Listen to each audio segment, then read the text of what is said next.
Hello friends, आज के इस वीडियो में हम लोग BPCG 171 का जनरल साइकोलॉजी का यूनिट 2 पढ़ेंगे। हम लोगों ने यूनिट 1 में ये सारे चीज़ कवर किए थे। What is psychology, science of psychology, methods of psychology, application of psychology, social culture process, underlining behaviour. इन सारे चीज़ों को हम लोगों ने यूनिट 1 में कवर किया था। तो फ्रेंड्स, इस वीडियो में हम लोग unit 2 biological basis of behaviour के बारे में पढ़ेंगे कि बिहेवियर का बायोलॉजिकल बेसिस क्या है।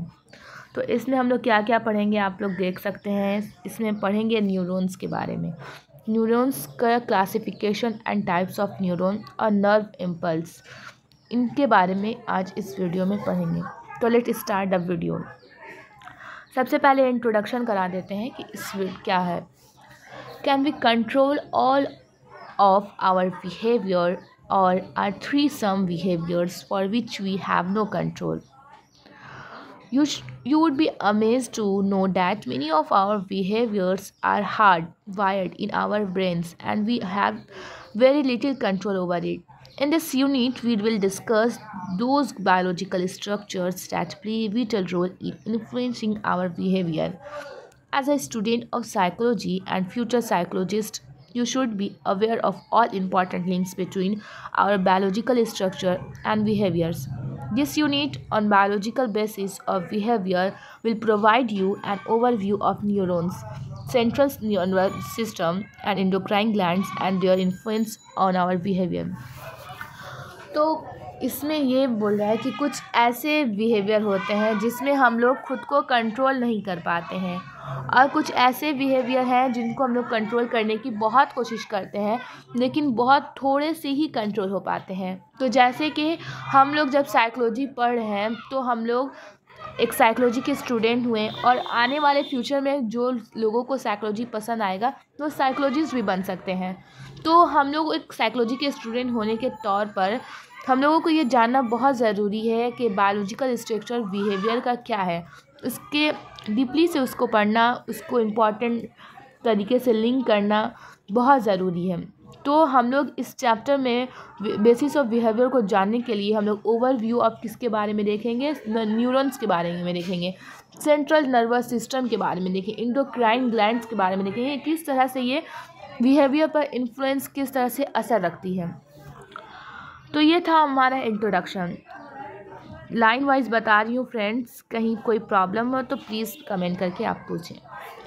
ऑब्जेक्टिव्स में देखेंगे, after finishing this unit you would be able to, अगर जब हम लोग ये सारा कुछ पढ़ लेंगे, जब पूरे वीडियो तक एंड तक बने रहिएगा तो आपको ये समझ में आ जाएगा। Identify the nature and structure of neurons, neuron के नेचर और स्ट्रक्चर के बारे में आप आसानी से समझ सकते हैं। Understand different classification of neurons based on structure and functions, आप लोग आसानी से न्यूरॉन के डिफरेंट क्लासिफिकेशन कर सकते हैं, समझ सकते हैं, और बेस्ड ऑन स्ट्रक्चर के मुताबिक और फंक्शन के मुताबिक।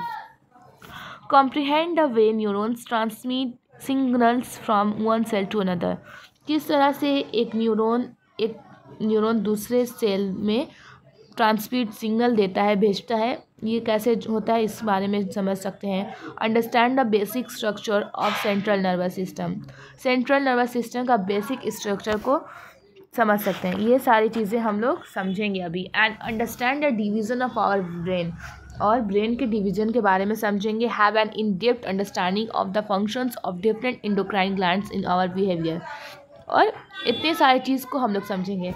तो सबसे पहले हम लोग इसकी बहुत ही बेसिक चीज़ को समझें कि न्यूरॉन्स क्या होता है। व्हाट इज़ न्यूरॉन, न्यूरॉन के माने क्या है।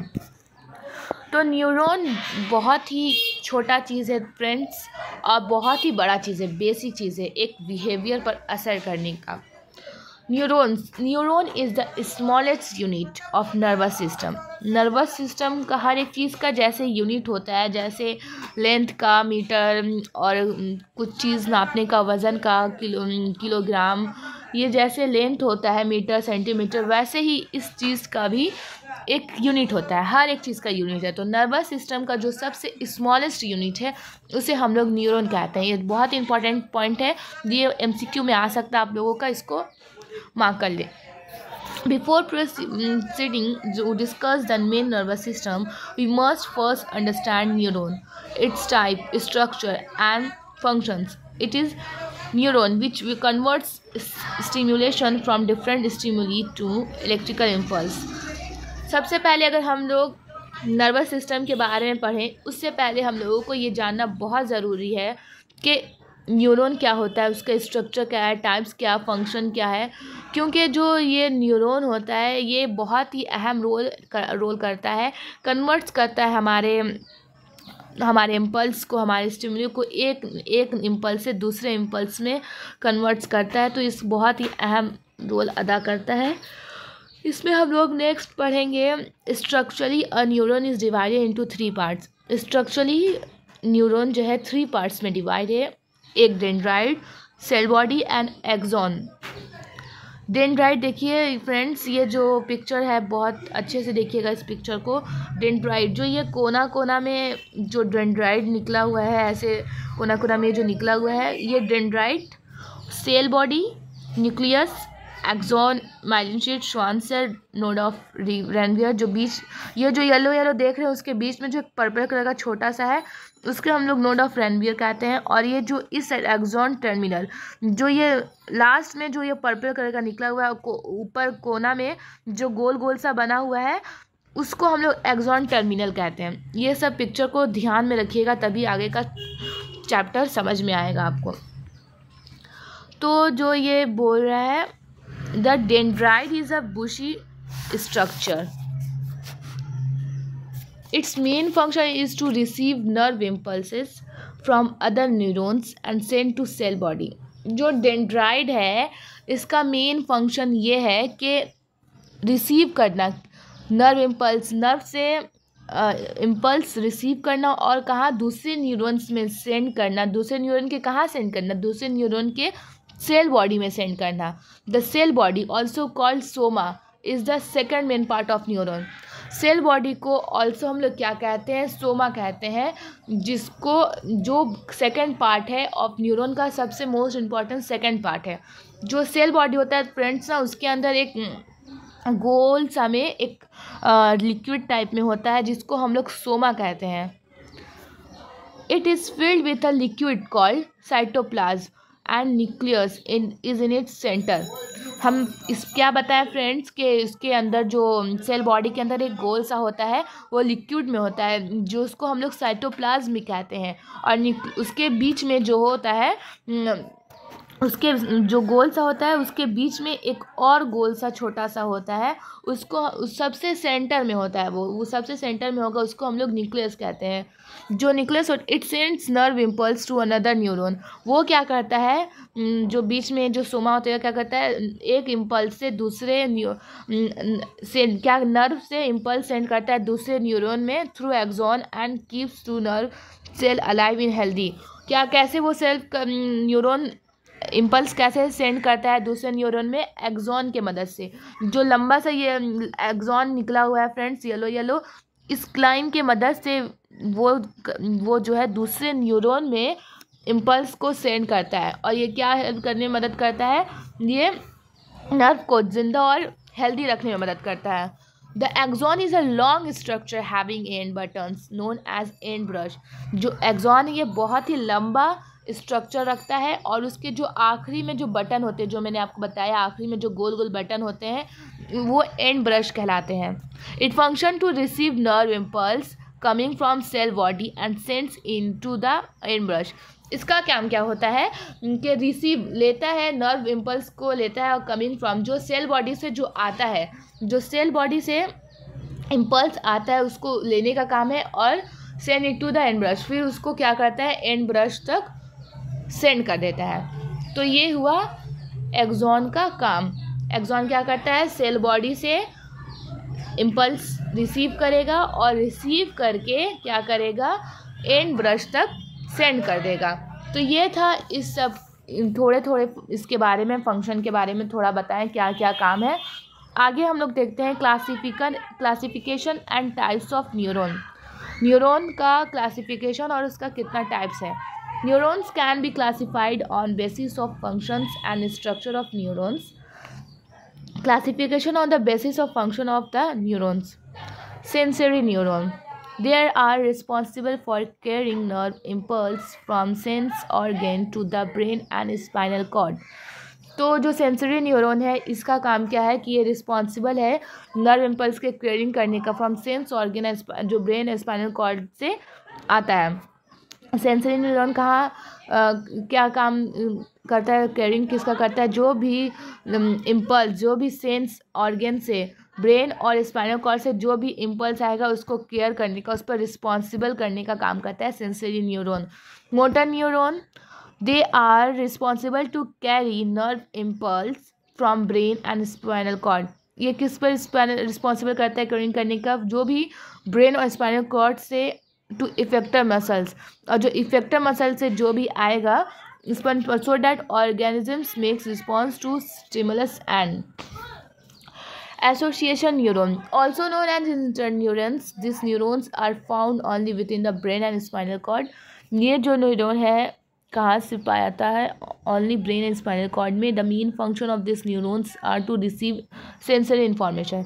इसका मेन फंक्शन क्या है कि सिर्फ वही चीज़ रिसीव करता है जो सेंसरी इन्फॉर्मेशन होता है। मेन फंक्शन इसका ये सेंसरी इन्फॉर्मेशन को रिसीव करता है, प्रोसेस करता है, process and to decide how to respond for it, और डिसाइड करता है कि पहले तो इन्फॉर्मेशन रिसीव करेगा, फिर उस पर प्रोसेस करेगा और फिर डिसाइड करेगा कि इसको कैसे इस पर रिस्पॉन्स करना है। ठीक है, मतलब अगर कोई कुछ तुमको समझ लो, तुम्हारे हाथों में अगर कोई चींटी काट देती है तो ये तुरंत तुम्हारे दिमाग में जाएगा, तुम्हारे दिमाग के न्यूरॉन में एसोसिएशन न्यूरॉन में जाएगा और ये सोचेगा, उस पर प्रोसेस लेगा और तुमको तुरंत डिसाइड करेगा कि वो चींटी काटेगी तो तुमको दूसरे हाथ से क्या करना है, उठाकर उस पर मारना है। तो ये तुम्हारा प्रोसेस हुआ, डिसाइड किया, रिस्पॉन्स लिया तुम्हारा दूसरा हाथ। तो ये दिमाग तक इंफॉर्मेशन रिसीव कर पहुंचाता है, वो प्रोसेस लेता है, डिसाइड करता है, फिर जो हमारा दूसरा हाथ होता है वो रिस्पॉन्स करता है और फिर उसको मारता है। तो इस तरीके से ये सब चीज़ प्रोसेस करता है। अब हम लोग पढ़ेंगे classification on the basis of the structure of the neurons. Neurons का क्लासिफिकेशन और स्ट्रक्चर के बेसिस के बारे में पढ़ेंगे। Neurons can also be classified based on their structure. Based on the structure, there are three types of neurons, namely unipolar neurons, bipolar neurons and multipolar neurons। मतलब 3 तरीके का न्यूरॉन्स में ये डिवाइड किया गया है। एक यूनिपोलर, पिक्चर देख सकते हैं अच्छे से, पिक्चर में आपको बहुत ही आसानी से समझ में आ जाए ये यूनिपोलर, बाइपोलर और मल्टीपोलर। यूनिपोलर न्यूरॉन्स के बारे में पढ़ते हैं। This neurons have one axon that separates from the soma and branches into two. These neurons are involved in sensory functions. They send impulses received from the environment to the central nervous system। ये unipolar के बारे में पढ़ें कि unipolar जो है इसमें axon जो रहता है वो सेपरेट्स करता है सोमा को 2 ब्रांचेस में, और जो इसका ये दिस न्यूरॉन किस काम में ये रहता है, इन्वॉल्व रहता है, यूनिपोलर सेंसरी फंक्शंस के काम में इन्वॉल्व रहता है। ये इम्पल्स सेंड करता है और रिसीव करता है सेंट्रल नर्वस सिस्टम के इन्वायरमेंट से, इम्पल्स को रिसीव करेगा और सेंड करने का काम है इसका। अब बाइपोलर न्यूरॉन्स के बारे में पढ़ते हैं। They have one axon and one dendrite which separate itself into branches like a tree। देख सकते हैं फ्रेंड्स कि ये एक एक्सॉन और डेंड्राइट में सेपरेट रहता है, ऐसे रहता है जैसे कि एक ट्री है। बाइपोलर को देखिए एकदम ट्री की तरह खड़ा है ना फ्रेंड्स, तो वही बोल रहा है। The dendrites of this neurons are always placed at the opposite end of the soma. तो हम आपको बताए थे ये जो वाइट है, येलो और ब्लैक कलर का, उसके अंदर सोमा रहता है। वो बोल रहा है ठीक उसके अपोजिट में ये जो ऊपर में जो कई ट्री के जैसा शाख में निकला हुआ है, वो उसके ठीक सोमा जो है जो डेंड्राइट्स के अपोजिट में रहता है। They are very few in numbers and can be found in the retina of the eye. ये बहुत ही कम नंबर्स में होते हैं। और ये कहाँ पाए जाते हैं? ये बाइपोलर ये हमारे आँखों के आई के रेटिना में और इनर एयर में और कान के अंदर पाए जाते हैं और ऑल्फैक्टरी पाथ में पाए जाते हैं।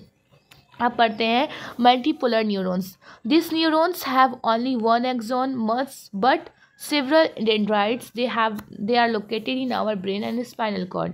जो ये मल्टीपोलर देख रहे हैं फ्रेंड्स, ये मल्टीपोलर जो है ये बहुत एक ही एक्सॉन इसमें होता है इस न्यूरॉन के पास, लेकिन इसके जो डेंड्राइट्स होते हैं बहुत मिकदार में होते हैं। जैसे ये ऊपर में देख रहे हैं ये डेंड्राइट्स है, कई ठो शाख में निकला हुआ है ना फ्रेंड्स, ये डेंड्राइट्स है आपका। तो ये जो डेंड्राइट्स होता है बहुत से सेवरल डेंड्राइट्स होते हैं, और ये कहाँ रहते हैं, ये कहाँ लोकेटेड करते हैं, ये हमारे ब्रेन और स्पाइनल कॉर्ड में रहते हैं। तो याद रखिएगा बाइपोलर न्यूरॉन्स कहाँ रहते हैं, retina of the I, inner ear and olfactory path में, और मल्टीपोलर कहाँ रहते हैं, लोकेट करते हैं ब्रेन एंड स्पाइनल कॉर्ड में। अब पढ़ते हैं नर्व इम्पल्स, किस तरीके से नर्व इम्पल्स काम करता है और कैसे कैसे ये ब्रेन तक पहुंचाता है और कैसे इसका एक्टिविटी होता है, इस बारे में पढ़ते हैं। You must be wondering that you were informed about cell. Okay, neurons, their types, structures and functions, but exactly how do the brain function, how it receives information, how it sends information. Yes friends, आप लोग सोच रहे होंगे कि हम लोगों ने तो सेल के बारे में पढ़ लिया, न्यूरॉन्स के बारे में पढ़ लिया, इसके टाइप्स पढ़ लिए, स्ट्रक्चर पढ़ लिए, फंक्शन पढ़ लिए, बट लेकिन हम लोग ब्रेन का फंक्शन कैसे होता है ये एग्जैक्टली कैसे पता चलेगा, कैसे ये इन्फॉर्मेशन को रिसीव करते हैं, कैसे ये सेंड करते हैं, इसका आंसर हम लोगों को कैसे समझ में आएगा। तो हाँ फ्रेंड्स, इसका आंसर है इम्पल्स। इम्पल्स है जो सारे काम को करता है। A nerve impulse is an electrical event. Answer to your question is nerve impulse. A nerve impulse is an electrical event. जो nerve impulse होता है ये electrical event के तौर पर काम करता है। When a neuron is in stable or resting condition, the neuron inside has negative electrical charge and outside portion of neuron is positively charged. तो इसका ये आंसर है, जब भी न्यूरॉन जो होता है जब भी वो स्टेबल और रेस्टिंग मोड में होता है, रेस्टिंग कंडीशन में होता है, तो न्यूरॉन के इनसाइड में नेगेटिव चार्ज, इलेक्ट्रिकल चार्ज रहता है और आउटसाइड में पॉजिटिव चार्ज रहता है। कब ऐसा रहता है, जब वो रेस्टिंग मोड में रहेगा तो इनसाइड नेगेटिव और outside positive, but whenever some stimulus takes place, it disturbs this electrical balance so that the inside becomes positive and outside gets negative. लेकिन जब कोई न्यूरॉन को डिस्टर्ब कर देता है, उसके कोई भी स्टिमुलेट्स के पार्ट्स को, तब वो अपने आप को चेंज कर लेता है। तब जब वो डिस्टर्ब होगा तब उसके इनसाइड में पॉजिटिव हो जाता है और आउटसाइड नेगेटिव हो जाता है। At this moment, an impulse is generated aimed at restoring this balance. उस टाइम जो इम्पल्स क्या करने की कोशिश करता है, उसका मकसद क्या हो जाता है कि अपने बैलेंस को फिर से रिस्टोर करना। कैसे हम लोग फिर से इसको रिस्टोर करते हैं? In this process electrical disbalance runs through out the membrane. इस प्रोसेस में जो इलेक्ट्रिकल जो डिसबैलेंस हो जाता है वो मेम्ब्रेन में रन करता है। This impulse is then transmitted to another neuron via axon. जो फिर ये जो इम्पल्स होता है क्या करता है, दूसरे न्यूरॉन के एक्सॉन में जाता है। In this way a chain of reaction occurs till it reaches the concerned part of the brain where the meaning of this impulse is deciphered and brain sends directives for activity to the concerned parts of the body. तो जो impulse होता है वो क्या करता है, दूसरे neuron के एक्सॉन में जाता है, और जो फिर ये जो चेन रिएक्शन का जो चेन होता है, पहले वहाँ से निकल कर एक्सॉन में जाएगा, फिर एक्सॉन से आएगा आपका सेल बॉडी में, सेल बॉडी से फिर डेंड्राइट्स। इस तरह का जो चेन होता है, रिएक्शन चेंज होता है, कब तब तक होता है, तब तक ऐसा चेन चलता रहता है जब तक कि वो अपने सही जगह पर पहुंच ना जाए। ब्रेन के वो पार्ट में, कंसर्न पार्ट में जब तक पहुंच नहीं जाता जहाँ पर इम्पल्स को ये समझ नहीं आता है कि हाँ सही जगह पर अब पहुंच गया है। अब यहाँ पर जो दिमाग है, जो हमारा ब्रेन है, अब वो सही से फिक्र करके इस बारे में सही फैसला ले सके, तब सही ब्रेन को सेंड करता है और directive for activity to the concern parts of the body, और वो जगह पर पहुंचा देता है जहां पर बॉडी फिक्र करके इसका आसानी से कुछ एक्टिविटी कर सके, कोई रिएक्शन कर सके। तो इस तरीके से हमारा नर्व इम्पल्स काम करता है। उम्मीद है दोस्तों समझ में आया होगा आपको इतना। अब मिलते हैं नेक्स्ट वीडियो में। नेक्स्ट वीडियो में हम लोग पढ़ेंगे नर्वस सिस्टम के बारे में, जो बहुत ही इंपॉर्टेंट टॉपिक है फ्रेंड्स।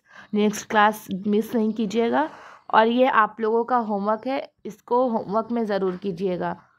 ओके, ठीक है फ्रेंड्स, मिलते हैं नेक्स्ट वीडियो में। वीडियो अच्छी लगी हो तो अपने फ्रेंड्स को भी शेयर कर दें, और प्लीज़ डेली क्लास क्या करें, और प्लीज़ कमेंट करके बताएं कि क्लासेस कैसी लगी। Thank you.